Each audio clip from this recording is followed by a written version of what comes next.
Good morning વિદ્યાર્થી મિત્રો, કેમ છો? મજામાં ને? ચલો આજે આપણે થોડા આગળ વધીએ. ધોરણ 12 ભૌતિક વિજ્ઞાન, પાઠ 13 ન્યુક્લિયસ. મિત્રો, ગઈકાલના અગાઉના લેક્ચરમાં આપણે ન્યુક્લિયસની બંધન ઉર્જાની વાત કરી.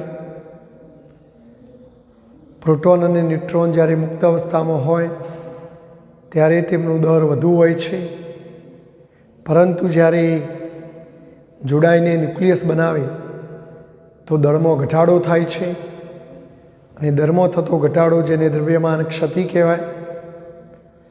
આટલું દળ ઓછું થયું તે દળનું ઉર્જામાં રૂપાંતરણ થાય, અને ઉર્જા શોધવાનું સૂત્ર E = Δmc². આટલી ઉર્જા ઉત્પન્ન થઈને ન્યુક્લિયસની બહાર ચાલી જાય. જો તમે એટલી જ ઉર્જા પરત ન્યુક્લિયસને આપો તો ન્યુક્લિયસના બંધનમાંથી એ બધા ઘટક કણોને પાછા મુક્ત કરી શકાય. માટે એ ઉર્જાને ન્યુક્લિયસની બંધન ઉર્જા કહેવાય. મિત્રો, એનું એક એક્ઝામ્પલ પણ જોયેલું. આજે આપણે થોડું આગળ વધીએ. મિત્રો, જો અહીંયા મેં ઉદાહરણ 13.3ની દાખલાની રકમ લખેલી છે. સહેલો દાખલો છે. એક એટોમિક માસ યુનિટ. હવે એટોમિક માસ યુનિટ એ દળનો એકમ છે. એટલે તમને દળનું માપ આપ્યું છે. એક એટોમિક માસ યુનિટ, જેને AMU પણ કહેવાય, યુ પણ કહેવાય. જો એનું કિલોગ્રામમાં રૂપાંતરણ કરવું હોય તો 1.66 ગુણ્યા 10⁻27 કિલોગ્રામ. જો આપણે પૂરી કિંમત લેવી હોય તો 1.6605 આવે. પરીક્ષામાં આપણા ઉદાહરણમાં ચોપડીમાં આટલી કિંમત લીધી છે, પણ પરીક્ષામાં તમે આટલી લેશો તો જવાબમાં સાધારણ વેરિએશન આવશે, બાકી દાખલો સાચો જ ગણાય. બરાબર? તો કહે છે કે આટલા દળને સમતુલ્ય ઉર્જા પ્રથમ જૂલમાં શોધો. તો જો આપણે સૌથી પહેલાં ઉર્જા શોધવી હોય તો આઇન્સ્ટાઈનના સૂત્ર મુજબ ઉર્જા E = mc². જો એમની કિંમત આપણે આટલી લઈશું મિત્રો, 1.6605 ગુણ્યા 10⁻27 c² વર્ગ. હવે c એટલે શૂન્યાવકાશમાં પ્રકાશનો વેગ, જે આપણે રાઉન્ડ ફિગરમાં 3 × 10⁸ મીટર પર સેકન્ડ લઈએ છીએ. પણ જો એની પરફેક્ટ કિંમત લેવી હોય તો 2.9979 ગુણ્યા 10⁸ છે. પરીક્ષામાં આખો આંકડો યાદ ના હોય તો આપણે રાઉન્ડ ફિગર 3 × 10⁸ લઈને પણ ગણી શકીએ, પણ એ ચોપડીના જવાબ કરતાં થોડું વેરિએશન જવાબમાં આવશે સામાન્ય. હવે કેલ્ક્યુલેટરથી આટલાનું સાદુરૂપ આપીએ મિત્રો. જો આનો વર્ક કરવાનો અને 8×2 = 16 થઈ જશે. જો આનું સાદુરૂપ આપીએ કેલ્ક્યુલેટરથી તો 1.4924 ગુણ્યા 10⁻10 જૂલ આ જવાબ. તો આપણે એક યુ દળને સમતુલ્ય ઉર્જા પ્રથમ જૂલમાં શોધો કીધી હતી, તો આપણે આ જૂલમાં જવાબ આવી ગયો. પણ પછી એમઈવીમાં શોધવાની કીધી છે. જો ઈવીમાં શોધવાની કીધી હોત મિત્રો, તો ઈવીમાં રૂપાંતરણ જો કરવું હોય મિત્રો, તો જૂલ અને ઈવી વચ્ચેનો સંબંધ આપણને ખબર છે કે ભાઈ 1 ઈવી = 1.6 ગુણ્યા 10⁻19 જૂલ. તો જૂલમાંથી ઈવીમાં ફેરવવું હોય તો આપણે આટલાય ભાગવું જોઈએ. 1.6 ગુણ્યા 10⁻19. આપણા પુસ્તકમાં એની પરફેક્ટ કિંમત લીધી છે 1.602. આવી પૂર્ણ કિંમત લીધી છે, તો હું પણ અહીંયા પૂર્ણ લઈશ. બરાબર? જો આટલાનું સાદુરૂપ આપીએ મિત્રો તો 0.9315 ગુણ્યા 10⁹ પણ આ ઈવીમાં જવાબ આવે.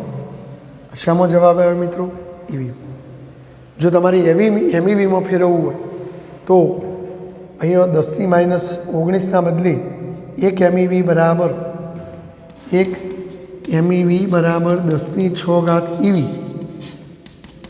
અને EV બરાબર 1.6 ગુણ્યા 10 માઇનસ 19 દેટ મીન્સ 1.6 ગુણ્યા 10 માઇનસ 13 જૂલ.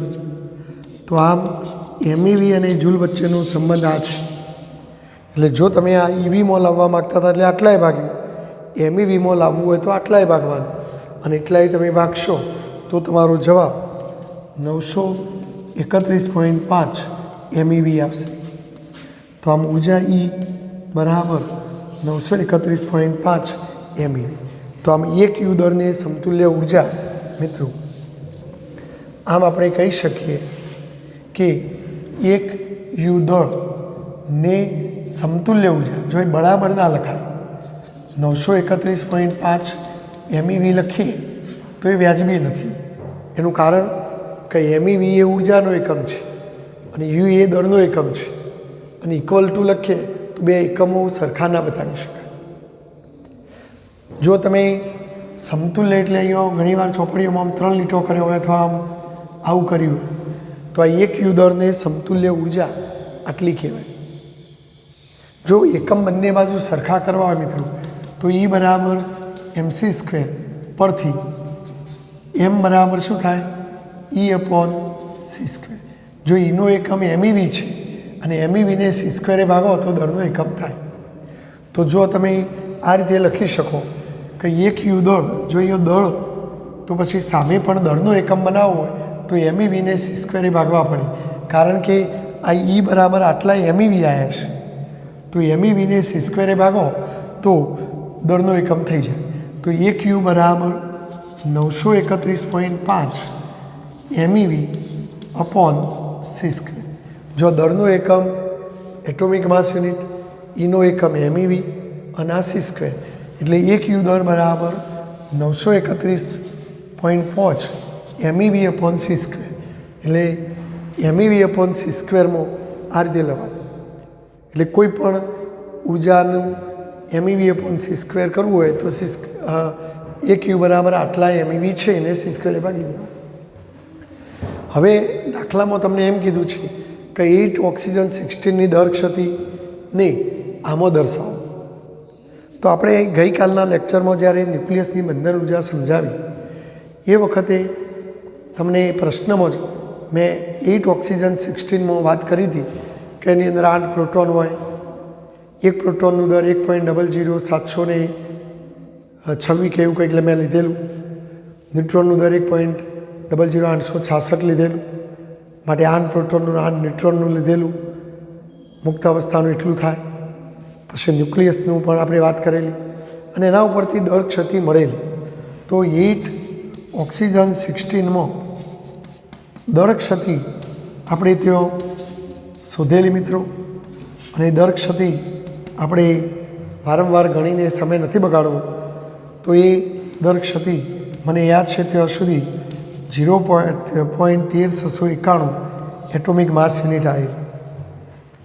તો હવે આ દર ક્ષતિને આ એકમમાં દર્શાવી છે.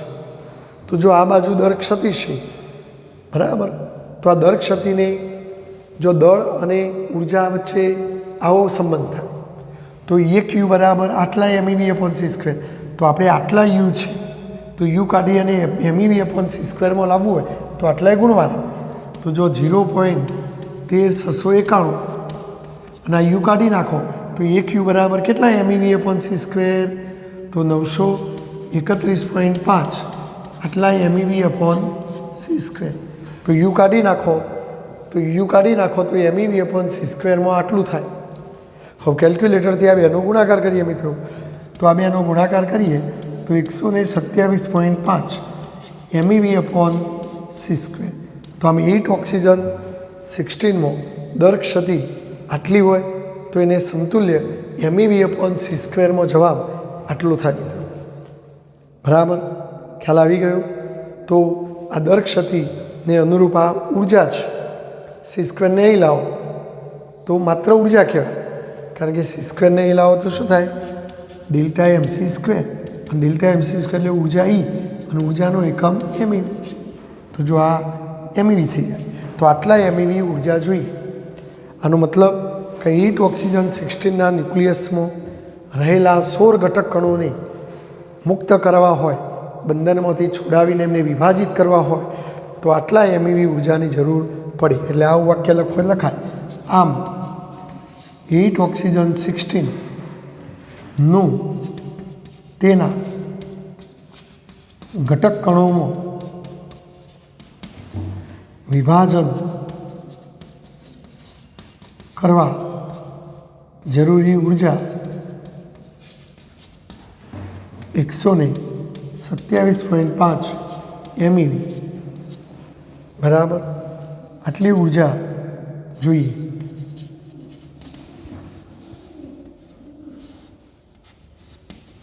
તો આમ 8 ઓક્સિજન 16નું તેના ઘટક કણોમાં વિભાજન કરવા જરૂરી ઉર્જા 127.5 એમઈવી જોઈએ. બોલો, ખ્યાલ આવી ગયો? તો કેટલો સહેલો દાખલો છે મિત્રો, બરાબર.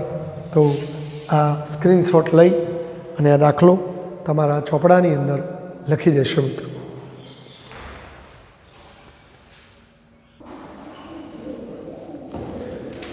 જો વિદ્યાર્થી મિત્રો, બંધન ઉર્જાના બીજા કેટલાક દાખલાઓ પૈકીનો એક સ્વાધ્યાયનો દાખલો 13.4, જેમાં 2 દાખલા ભેગા પૂછ્યા છે, એક લોખંડ માટે અને એક બિસ્મથ માટે. નીચેની વિગતો ઉપરથી 26 Fe 56 અને 83 બિસ્મથ 209ની ન્યુક્લિયસની બંધન ઉર્જા એમઈવી એકમમાં શોધો. તો પહેલાં આપણે આમની વાત કરીશું. જો મિત્રો, 26 Fe 56માં પરમાણુ ક્રમાંક ઝેડ કેટલો? તો 26. અને ન્યુટ્રોનની સંખ્યા n કેટલી? તો 56માંથી 26 જાય એટલી. એટલે 56માંથી 26 જાય મિત્રો તો 30. બરાબર. હવે બંધન ઉર્જાનો દાખલો આવે એટલે હંમેશા દ્રવ્યમાન ક્ષતિ પહેલાં ગણવાની. જો એના ન્યુક્લિયસનું દર આપણને આપી દીધું છે એટલે ત્યાંથી સીધું લઈ લઈશું. તો જો દ્રવ્યમાન ક્ષતિ ડેલ્ટા એમ આપણે પહેલાં ગણવાની, ZMP વત્તા NMN માઇનસ એમ. ઘણા વિદ્યાર્થીઓ આ પદ અલગથી ગણે, આ પદે અલગથી ગણે, પછી અહીંયા કિંમત મૂકે. કારણ કે ઘણીવાર શું થાય, આમ મોટા મોટા આંકડા હોવાથી લખવા જઈએ તો લીટી ભરાઈ જતી હોય છે, એટલે આપણે અલગથી પણ ગણી શકીએ. બરાબર. તો જો અલગથી ગણવું હોય તો આ ZMP વાળું પદ હું અલગથી ગણું. તો જો ZMP બરાબર, બોલો ઝેડની કિંમત કેટલી લેશો? 26. અને પ્રોટોનનું દર સ્વાધ્યાયમાં રકમમાં સૌથી પહેલાં સ્ટાર્ટિંગમાં કેટલાક અચળાંકોની કિંમતો આપેલી છે અને એ આપણે યાદ જ રાખવી પડે ભૌતિક વિજ્ઞાનના વિદ્યાર્થી. કેમિસ્ટ્રીમાં રકમમાં કૌંસમાં કિંમતો આપી હોય પણ ફિઝિક્સમાં આપવામાં નથી આવતી. એટલે આપણે યાદ રાખીશું કે ભાઈ પ્રોટોનનું દર મને યાદ છે ત્યાં સુધી 1.007825 એટોમિક માસ યુનિટ એવું કંઈક હતું. માટે જો આ બંનેનો કેલ્ક્યુલેટરથી ગુણાકાર કરો મિત્રો તો 26.20 એટોમિક માસ યુનિટ આવશે. એ રીતે જો આ પદ પણ અલગથી આપણે ગણી નાખીએ, NMN, બોલો ન્યુટ્રોનની કિંમત 30 અને એક ન્યુટ્રોનનું દર 1.00, યાદ હશે તમને, એક ન્યુટ્રોનનું દર 1.00 86 65 કયું પરફેક્ટ હતું. જો કેલ્ક્યુલેટરથી આ બંનેનો ગુણાકાર કરો તો 30.2595 આવશે. 25.95 એટોમિક માસ યુનિટ. હવે આપણે આ બે પદોનો સરવાળો કરવાનો છે. એટલે જો આ બંનેનો સરવાળો કેટલો થાય તો જો એ બંનેનો સરવાળો કરો તો 56.46340 થશે. આટલા એટોમિક માસ યુનિટ. એટલે આ જે કૌંસવાળું પદ છે એ આટલું થશે મિત્રો. તો હવે જો આપણે ડેલ્ટા એમ ગણી નાખીએ, તેથી ડેલ્ટા એમ બરાબર, ચલો આ બંનેનો સરવાળો હું સીધો લખીશ 56.463430 માઇનસ, હવે અહીંયા એમ તો તમે અત્યારે લોખંડની વાત કરી રહ્યા છો એફીની, તો એફીના ન્યુક્લિયસનો દર 55.93 તો આપણે એ લખીશું 55.39 ચલો આ બંનેની જો બાદ બાકી કરવામાં આવે તો delta M is equal to 0.528461 atomic mass unit તો આ દ્રવ્યમાન ક્ષતિ આવી મિત્રો તો આમ લોખંડના ન્યુક્લિયસમાં દ્રવ્યમાન ક્ષતિ આટલી આપણને જોવા મળશે હવે આ દળનું શું થયું મિત્રો ઉર્જામાં રૂપાંતર તો હવે આપણે બંધન ઉર્જા ગણી નાખીએ તો બંધન ઉર્જા જેને બોન્ડિંગ એનર્જી કહેવાય તો આમ તો જો જૂલમાં જવાબ લાવવો હોય તો ડેલ્ટા એમ સી સ્ક્વેર અને સીધો જ જો એમઈવીમાં જવાબ લાવવો હોય તો આપણને યુ અને એમઈવી વચ્ચેનો સંબંધ ખબર છે કે એક યુ દર નાશ પામે તો 931.5 એમઈવી ઉર્જા ઉત્પન્ન થાય તો આટલું દર નાશ પામે તો કેટલી ઉર્જા ઉત્પન્ન થાય તો સીધું આ સૂત્ર વાપરવા તો અહીંયા બંધન ઉર્જા પણ કોના ન્યુક્લિયસની મિત્રો લોખંડના એટલે આપણે કૌંસમાં લખીશું એફી તો એફીના ન્યુક્લિયસની બંધન ઉર્જા તો ડેલ્ટા એમની કિંમત 0.528461 ગુણ્યા 931.5 હવે કેલ્ક્યુલેટરથી આ બેનો ગુણાકાર કરો મિત્રો તો 492.26 એમઈવી આવશે તો આ તમારો જવાબ છે લોખંડના ન્યુક્લિયસની બંધન ઉર્જા આટલી હોય બંધન ઉર્જાનો મિનિંગ શું મિત્રો કે ન્યુક્લિયસના બંધનમાંથી આ ઘટક કણોને મુક્ત કરાવવા માટે આટલી ઉર્જા આપવી પડે બોલો લોખંડના ન્યુક્લિયસમાં કુલ કેટલા ઘટક કણો હતા 26 પ્રોટોન અને 30 ન્યુટ્રોન એટલે કે કુલ 56 જણા હતા તો આ 56 જણોને મુક્ત કરાવવા માટે તમારે આટલી ઉર્જા આપવી પડે તો મને કહેશો એક ઘટક કણને મુક્ત કરાવવા સરેરાશ કેટલી ઉર્જા આપવી પડે તો આપણે આને 56 ભાગી દેવા પડે એટલે કે પરમાણુ દળાંક વડે ભાગવા પડે તો એને ન્યુક્લિયોન દીઠ બંધન ઉર્જા કહેવાય તેથી ન્યુક્લિયોન દીઠ બંધન ઉર્જા ન્યુક્લિયોન દીઠ બંધન ઉર્જા જો બંધન ઉર્જાને બોન્ડિંગ એનર્જી કહેવાય અને ન્યુક્લિયોન દીઠ એટલે પાછળ એલ લખવાનું તો તમારી જે કુલ બંધન ઉર્જા આવી હોય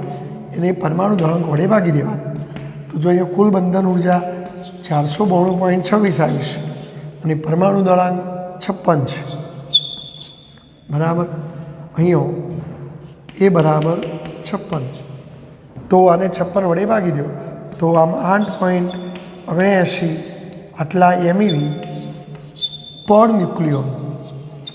ન્યુક્લિયોનને મુક્ત કરાવવા માટે આટલા એમઈવી ઉર્જાની જરૂર પડે તો આ લોખંડના ન્યુક્લિયસની ન્યુક્લિયોન દીઠ બંધન ઉર્જા કહેવાય એટલે ટૂંકમાં ન્યુક્લિયસની બંધન ઉર્જાનો દાખલો પૂછાય તો પહેલાં તમારે દ્રવ્યમાન ક્ષતિ ગણી કાઢવાની અને પછી દ્રવ્યમાન ક્ષતિને સીધી 931.5 આટલાય ગુણી નાખો તો સીધો એમઈવીમાં જવાબ આવે અને જો ડેલ્ટા એમ સી સ્ક્વેર કરો તો જૂલમાં જવાબ આવે પાછા જૂલના એમઈવી કરવા પડે એટલે લોબી ગણતરી થઈ જાય એના કરતાં આપણે આ યાદ રાખીશું ચલો સ્ક્રીનશોટ લઈ અને લખી દેશું મિત્રો જો હવે આ દાખલો એકદમ સહેલો છે ચલો સ્ક્રીનશોટ લેવાઈ ગયો હોય તો હવે જો હું આમ જ થોડા સુધારા કરીને લખતો રહું જો અહીં હવે 26 એફી 56ના બદલે કયું તત્વ લેવાનું છે મિત્રો 83 બિસ્મથ 209 તો ચલો આ તત્વમાં ઝેડની કિંમત કેટલી 83 એટલે આજે 26 હતું એની જગ્યાએ 83 આવી જાય અને પરમાણુ દળાંક કેટલો આવશે 209 આવશે જ્યારે ન્યુટ્રોનની સંખ્યા શોધવી હોય તો 209 ઓછા 83 એટલે 126 આવશે હવે બંધન ઉર્જા ગણવા માટે પહેલાં દ્રવ્યમાન ક્ષતિ ગણવાની ડેલ્ટા એમ તો ડેલ્ટા એમ બરાબર ઝેડએમપી વત્તા એનએમએ તો જો અહીં ઝેડએમપી તો જો અહીંયા આપણે ઓકડા બદલાશે મિત્રો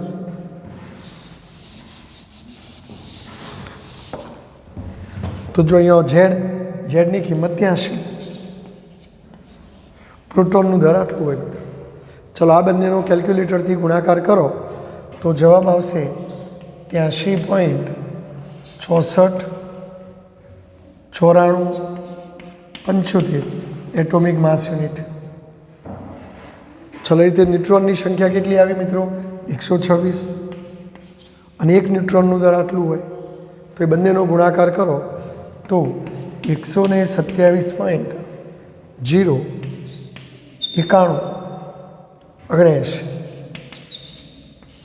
આટલા એટોમિક માસ યુનિટ.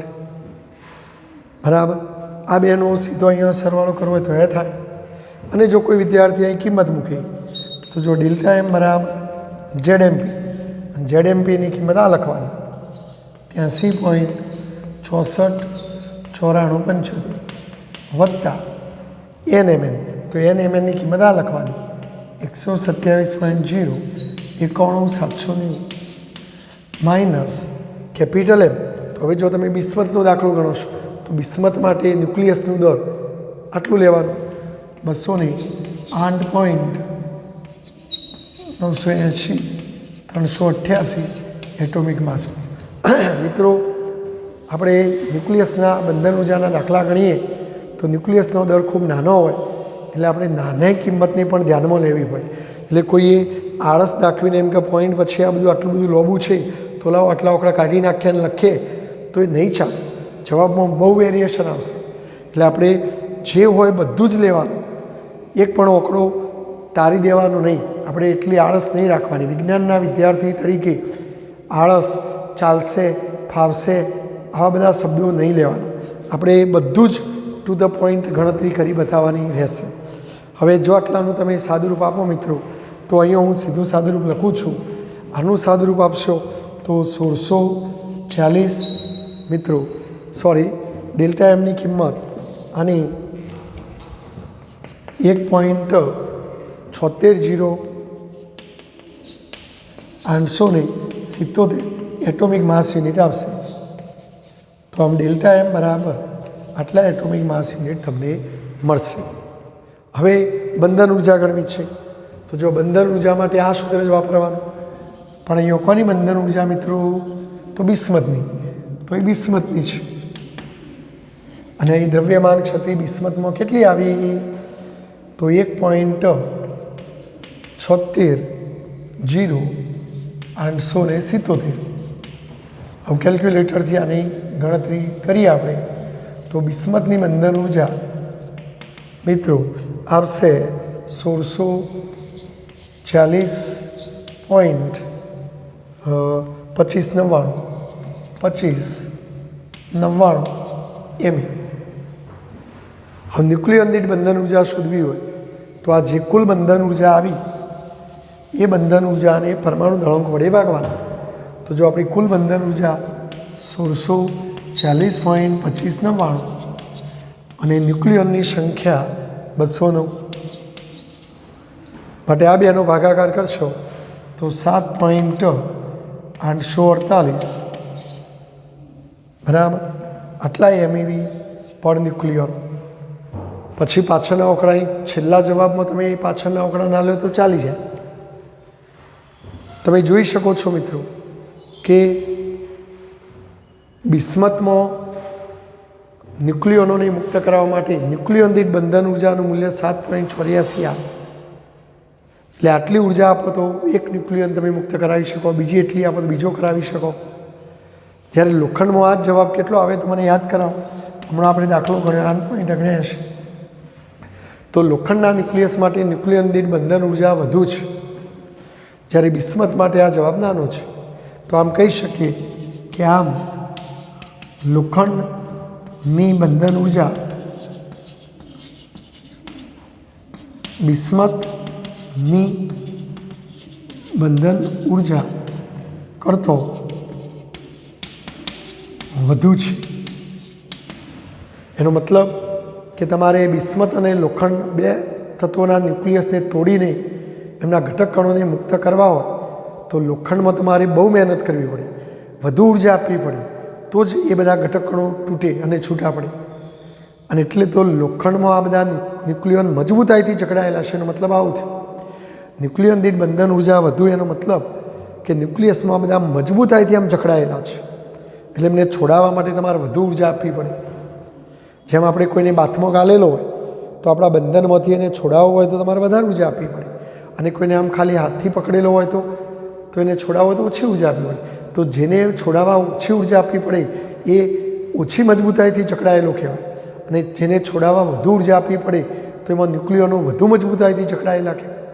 અને એટલે લોખંડ માટે ન્યુક્લિયન દીઠ બંધન ઉર્જા વધુ છે, તો લોખંડમાં ન્યુક્લિયનો એકબીજા સાથે વધુ મજબૂતાઈથી જકડાયેલા છે, માટે લોખંડનું ન્યુક્લિયસ વધુ સ્થિર કહેવાય. અને એટલે તો વ્યવહારમાં તમે જુઓ મિત્રો, જો ઘસારો પડવાની વાત આવે, ભારેખમ વસ્તુઓ ઊંચકવાની વાત આવે તો એ બધી જગ્યાએ લોખંડનો ઉપયોગ થાય. આપણે મકાનનું ધાબુ ભરતા હોઈએ તો લોખંડની ખિલાસરીના સળિયા વપરાય, તો એલ્યુમિનિયમના ના વપરાય, કારણ કે એલ્યુમિનિયમની ન્યુક્લિયન દીઠ બંધન ઉર્જા ઓછી છે, જ્યારે લોખંડની બહુ વધુ છે, એટલે લોખંડ જલ્દી તૂટે નહીં, અને એટલે આટલું બધું ભારેખમ વજન ઊંચકવાનું હોય તો લોખંડ જ વપરાય. તમે જુઓ જેસીબી મશીનો, એના સ્પેર પાર્ટ, વાહનોના સ્પેર પાર્ટ, આ બધી જ જગ્યાએ જો ઘસારો પડવાની સંભાવના વધુ હોય તો લોખંડ જ વાપરવામાં આવશે, કારણ કે લોખંડનો ન્યુક્લિયસ જલ્દી તૂટતો નથી, એટલે લોખંડ વધુ મજબૂત દ્રવ્ય છે. અને એટલે આવા બધા ઉપકરણોમાં, સાધનોમાં જો લોખંડ વાપર્યું હોય તો જલ્દી એ સાધનો તૂટે નહીં, ઘસાઈ ના જાય, અને એટલે લોખંડ વ્યવહારમાં વિશેષ ઉપયોગમાં લેવામાં આવે છે મિત્રો. તો આ દાખલાનો પણ તમે સ્ક્રીનશોટ લઈને લખી દેશો મિત્રો.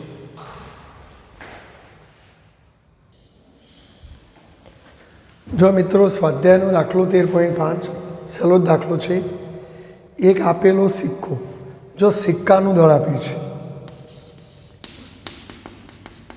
સિક્કાનું દળ 3 ગ્રામ છે, તો આ સિક્કામાં રહેલા બધા પ્રોટોન અને ન્યુટ્રોનને એકબીજાથી અલગ કરવા માટે જરૂરી ન્યુક્લિયર ઉર્જાની ગણતરી કરો. સરળતા ખાતર સિક્કો સંપૂર્ણ કોપર પરમાણુનું બનેલું છે, જો પરમાણુના ન્યુક્લિયસનું દર આટલું લેવાનું કીધું છે, તો આ ન્યુક્લિયસનું દર છે મિત્રો. તો જો આપણે પહેલાં તો આટલા દળમાં કેટલા પરમાણુ હોય, જેટલા પરમાણુ હોય એટલો ન્યુક્લિયસ હોય, તો એ ન્યુક્લિયસોની સંખ્યા ગણી કાઢીએ. પછી આપણે એક ન્યુક્લિયસની બંધન ઉર્જા ઉપરથી એક ન્યુક્લિયસના બંધનમાંથી ઘટકણોને છોડાવવા જે ઉર્જાની જરૂર પડે એ ન્યુક્લિયસની બંધન ઉર્જા. તો આપણે આ દળમાં કેટલા ન્યુક્લિયસ છે એ ન્યુક્લિયસના બધા જ ઘટકણોને છોડાવવા કેટલી ઉર્જા જોઈએ ગણી શકીએ. એટલે આપણે પહેલાં એક ન્યુક્લિયસની બંધન ઉર્જા ગણી નાખીએ. તો જો અહીંયા કયું તત્વ આપ્યું છે મિત્રો? 29 કોપર 63 માં પરમાણુ ક્રમાંક ઝેડ કેટલો? તો 29. ન્યુટ્રોનની સંખ્યા કેટલી? તો 63 ઓછા 29 કરો, તો 63માંથી 29 જાય મિત્રો તો 34 કેટલી આવશે મિત્રો? 34 આવશે, બરાબર છે. તો આ ન્યુટ્રોનની સંખ્યા છે. હવે આપણે ડેલ્ટા એમ બરાબર દર ક્ષતિ ડેલ્ટા એમનું સૂત્ર કયું? ZMP વત્તા NMN માઇનસ M. હવે આપણે ZMP અલગથી ગણી નાખીએ. જો અહીં ZMP બરાબર ઝેડની કિંમત 29 અને પ્રોટોનનું દર 1.00 78.25 કેલ્ક્યુલેટરથી આ બેનો ગુણાકાર કરો તો 29.22 એટોમિક માસ યુનિટ. ચાલો રીતે NMNની અલગથી કિંમત ગણીએ તો NMN તો ન્યુટ્રોનની સંખ્યા 36 અને એક ન્યુટ્રોનનું દર 1.00 8665. તો આ બેનો કેલ્ક્યુલેટરથી ગુણાકાર કરો તો 34.2941 આવશે. હવે જો તમારે આ બેનો સરવાળો કરવાનો છે, એટલે જો તમે બેનો સીધો સરવાળો કરી દો તો 63.521535 63.521535 આટલું આવશે મિત્રો, બરાબર. તો આ કૌંસવાળું પદ મળી ગયું. તો હવે જો આપણે ડેલ્ટા એમ ગણી નાખીએ, તેથી ડેલ્ટા એમ બરાબર, ચલો આની જગ્યાએ 63.521535 ઓછા ન્યુક્લિયસનો દર 62.960. ચલો આ બેની બાદબાકી કરો મિત્રો. તો આ બેની બાદબાકી કરશો તો 0.591935 0.591935 એટોમિક માસ યુનિટ. તો આટલી દ્રવ્યમાન ક્ષતિ આવી મિત્રો. હવે આપણે ઉર્જા ગણી કાઢીએ, બંધન ઉર્જા. તેથી ન્યુક્લિયસની બંધન ઉર્જા ઈબી બરાબર ડેલ્ટા એમ ગુણ્યા 931.5. સીધો જવાબ એમઈબી. તો જો આપણે ગણી નાખીએ મિત્રો, બોલો ડેલ્ટા એમની કિંમત 0.591935 અને પેલી 931.5 ગુણી કાઢો તો આ જવાબ તમને મળશે 551.3874 એમઈ. તો આમ કોપરના ન્યુક્લિયસમાં આ જે 63 ઘટક કણો છે એમને મુક્ત કરાવવા માટે તમારે આટલી ઉર્જા આપવી પડે. તો આમ એક ન્યુક્લિયસમાંથી ઘટક કણોને મુક્ત કરાવવા ઈબી જેટલી ઉર્જા આપવી પડે. આ એક જ ન્યુક્લિયસમાંથી બધા ઘટક કણોને મુક્ત કરાવવા આટલી ઉર્જા આપવી પડે. બરાબર. તમારે એક જ ન્યુક્લિયસ નથી, તમારી પાસે જે સિક્કો છે 3 ગ્રામનો છે. તો એનો મતલબ કે આ 3 ગ્રામના સિક્કામાં કેટલો ન્યુક્લિયસ, હવે જેટલા પરમાણુ હોય એટલો ન્યુક્લિયસ હોય, તો આપણે ગણવો પડે. તો જો આપણે ગણી કાઢીએ મિત્રો, એમ બરાબર 3 ગ્રામ દરના સિક્કામાં રહેલા પરમાણુ, અને પરમાણુ નાખ્યો હોય તો ન્યુક્લિયસની સંખ્યા, ધારો કે એને હું સ્મોલ એન કહું, તો આપણે અગાઉ પણ પહેલા પાઠથી એક સૂત્ર લખાયું હતું 6.023 ગુણ્યા 10⁻23 ભાગ્યા પરમાણુ ભાર ગુણ્યા દળ એમ. એમ દરમાં રહેલા પરમાણુઓની સંખ્યા શોધવાનો સૂત્ર. તો જો આપણે પરમાણુની સંખ્યા ગણી નાખીએ 6.023 ગુણ્યા 10⁻23 પરમાણુ ભાર, તો જો 29 કોપર 63, તો 63ને પરમાણુ ભાર કહેવાય. અને 3 ગ્રામનો સિક્કો છે તો સિક્કાનું દળ 3 છે. તો જો આ તમે ગણતરી કરશો તો તમને સંખ્યા મળશે 0.2868 ગુણ્યા 10⁻23. તો આમ તમારા 3 ગ્રામમાં કુલ આટલા ન્યુક્લિયસો હશે. હવે એક ન્યુક્લિયસમાંથી ઘટક કણોને મુક્ત કરાવવા આટલી ઉર્જા, એક ન્યુક્લિયસમાંથી ઘટક કણોને મુક્ત કરાવવા આટલી ઉર્જા, તો 3 ગ્રામમાં તો આટલા ન્યુક્લિયસ હતો, તો આટલા ન્યુક્લિયસોને મુક્ત કરાવવા કેટલી ઉર્જા, તો કેટલી આવે મિત્રો, એન ગુણ્યા ઈબી. તેથી આપણે કહી શકીએ, તેથી 3 ગ્રામના સિક્કામાંથી અથવા સિક્કામાં રહેલા બધા જ પ્રોટોન અને ન્યુટ્રોન ને મુક્ત કરાવવા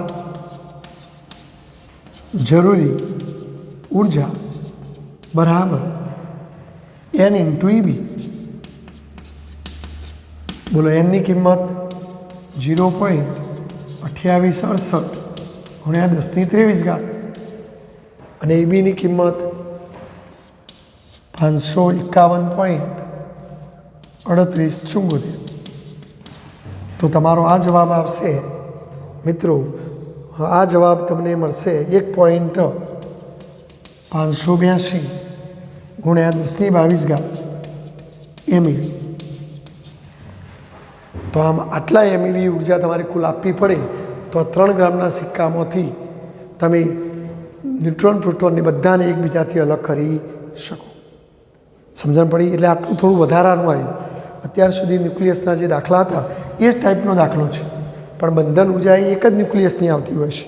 અને આપણે અહીંયા 3 ગ્રામનો સિક્કો હોય તો 3 ગ્રામના સિક્કામાં આટલા ન્યુક્લિયસ હોય મિત્રો.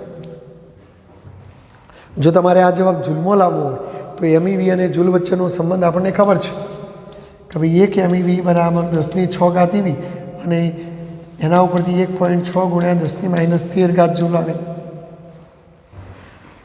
બરાબર. જો જૂલમાંથી એમઈવી કરવું હોય તો આટલાય ભાગવા પડે અને એમઈવીમાંથી જૂલ કરવું હોય તો આટલાય ગુણવા પડે. એટલે જો તમે 1.582 ગુણ્યા 10⁻22 ને 1.6 ગુણ્યા 10⁻13 ગુણી કાઢો તો જવાબ જૂલમાં આવી જાય. તો જો આ જવાબ આવશે મિત્રો 2.5312 ગુણ્યા 10⁻12 પણ આ જવાબ જૂલમાં આવે. શામાં આવે? જૂલમાં. એમઈવીમાં લખો તો આટલું, જૂલમાં લખો તો આટલું. તો આ સિમ્પલ દાખલો છે મિત્રો. ચલો સ્ક્રીનશોટ લઈ અને લખી દેશો મિત્રો. બરાબર છે, ખ્યાલ આવી ગયો. સહેલો જ દાખલો છે. ટૂંકમાં બંધન ઉર્જાના દાખલામાં દ્રવ્યમાન ક્ષતિ ગણી અને આ રીતે જ દાખલો ગણવા. ઓકે.